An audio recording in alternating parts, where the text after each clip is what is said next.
What's going on, you guys? Back again, this time with an update of my teardown. The last video I told you guys what updates I'm going to be doing, and I figured I'd show you the progress and where I'm at.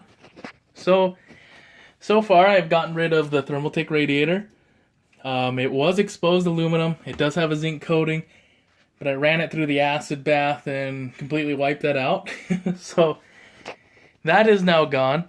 And depending on who you talk to and which experience people have run through with mixing metals, some people will say as long as you have the correct inhibitors and the correct metals, you won't run into the problem. But I've mixed the metals, and I just want to show you, I'm not saying anyone's wrong, but this is exactly where I was on the Thermaltake. So this was the fitting. Let's see if I can get it to focus. This was the fitting that was directly connected to the Thermaltake radiator. As you can see, there is corrosion inside the fitting. So all the fittings that were connected to my 480, the Thermaltake one, did have some pretty bad corrosion. Luckily, it did not affect any of the other parts in my rig. So I checked, I pulled apart the block. The block looks good because it went from the 480 to my CPU. The block looks fine. The fittings that were connected to it look fine. Let's see here.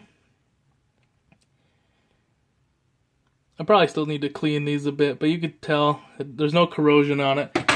So I might have gotten lucky at changing it now instead of waiting again. So far, I've gotten that radiator replaced. I have flipped around this 360 radiator, so the ports are now in the bottom instead of the top, so I won't have a run from here all the way across.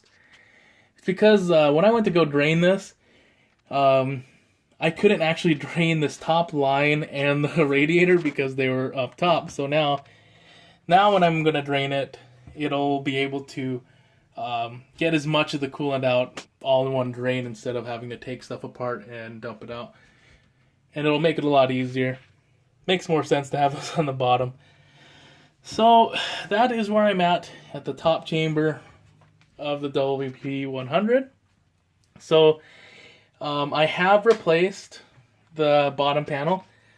So the bottom panel is now the new one that Thermaltake gave me. It now has power, it has pass-through, so I can run the power from the bottom to the back of the case now, which should have been included, well, actually should have been thought of when they first released this case. So it now replaces the hack job I did. So in the back here, don't know if you can see that, I will be putting this other 480 radiator. It's the same one as the top one, so these are both 480 Black Ice Hardware Labs radiators.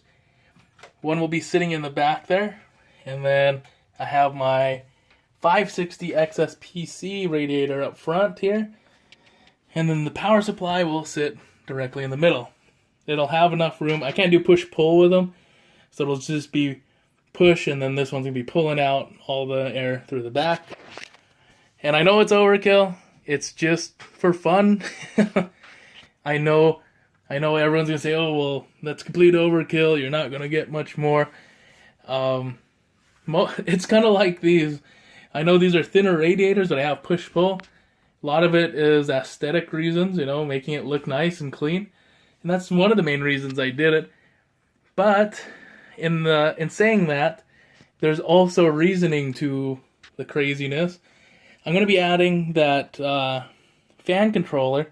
So I should be, in theory, I should be able to turn all the fans down to a very low RPM, but still get a really good performance in the temperature of the system by making it completely silent, and in the hopes that I'd still be able to get my below 50C and 40C even at load.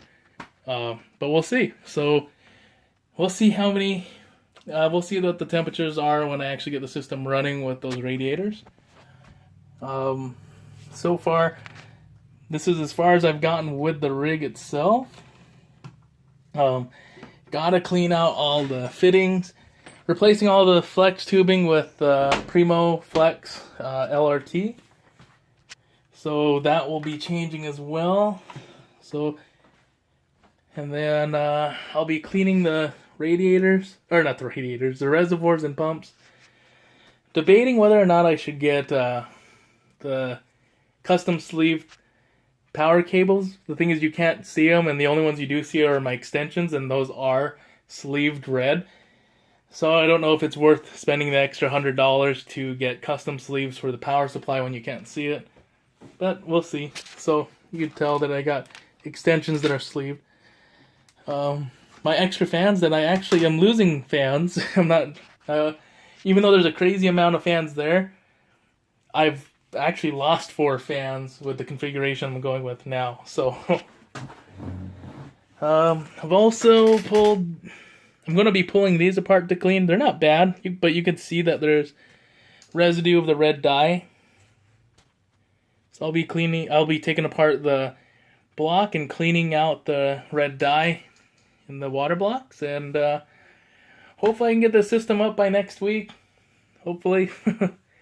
Hopefully I don't want to add more stuff to it. So that is as far as I've gotten so far with my rig, and hopefully I can get it done sometime next week. I will catch you guys in the next one.